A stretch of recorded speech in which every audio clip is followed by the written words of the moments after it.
வணக்கம் கோயில்பட்டி மக்களே, நான் தான் உங்கள் விக்கி ஃப்ரம் வணக்கம் கோயில்பட்டி. இந்த பேக்ரவுண்ட் எல்லாம் பார்த்தாலே தெரியும், ஆமாம் நம்ம இன்னைக்கு பஸ் ஸ்டாண்டுக்கு தான் வந்திருக்கோம். ஸோ உங்கள் எல்லாத்துக்குமே தெரியும் செகண்ட் ஃபேஸ் ஆஃப் ரெனோவேஷன் இங்கே எல்லாம் போயிட்டு இருக்குதுன்னு. பஸ்ஸஸ் எல்லாமே பார்த்தீங்கன்னா வெளியில தான் நிற்குது, அப்படியே போகுது. ஒரு சில பேர் மக்கள் நம்ம சூஸ் பண்ணி ரெனோவேஷனை பற்றி அவங்க என்ன மாதிரி ஃபீல் பண்ணுறாங்க அப்படிங்கிறத அவங்கள்ட்ட கேட்டு தெரிஞ்சுக்கலாம். பஸ் ஸ்டாண்டு வேலை நடக்கு நல்லா தான் இருக்குது, நல்லது தான். ஆனால் இப்போதைக்கு பொங்கல் டைம், அதனால கொஞ்சம் கஷ்டம்.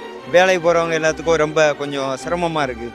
அப்பப்பா பயன்படுதுலப்பா பஸ் ஸ்டாண்ட் வேலை நடக்கட்டும், மக்கள் கூட ரொம்ப கஷ்டப்படுறாங்க. பாருங்க திருச்செந்தூர் திருவிழா குடும்பம்ல பஸ்ஸால் நிற்காங்க. இப்போ பஸ்ஸு நம்ம ஏறணும்னா கொஞ்சம் அங்கே போய் தள்ளி போக வேண்டியிருக்கு. அவங்க எங்கே இருக்குன்னு அவங்களுக்கே தெரியாமல் எங்கிட்ட வந்து கேட்குறாங்க, எங்கே போகணும், ஏது போகணும், வைக்கணும், என்ன செய்யணும், வைக்கணும் கேட்குறாங்க. இதனால் எங்களுக்கும் ஒரு தொழில் பாதிப்பு ஏற்படுது. பஸ் ஸ்டாண்ட் ஃபஸ்ட்டு ரொம்ப இடம் குண்டும் குழியுமா இருந்தது. இப்போ அந்த கல் பதிக்கிறதுனால கொஞ்சம் நல்லா இருக்குது, நீட்டாகவும் இருக்குது. ஸ்டாண்ட் வேலை வந்து நல்லது, ஓகே தான். ஆமாம், அது கொஞ்சம் சீக்கிரமாக முடிச்சா நல்லாயிருக்கும். ஆமாம் ஆமாம், நம்ம கொஞ்சம் சீக்கிரம் வேலை முடிஞ்சால் நல்லா இருக்கும்னு தோணுது. ஏன்னா டிராஃபிக் அதிகமாக இருக்குது, அதான் பிரச்சனையாக இருக்குது, வேற ஒன்றுமே இல்லை.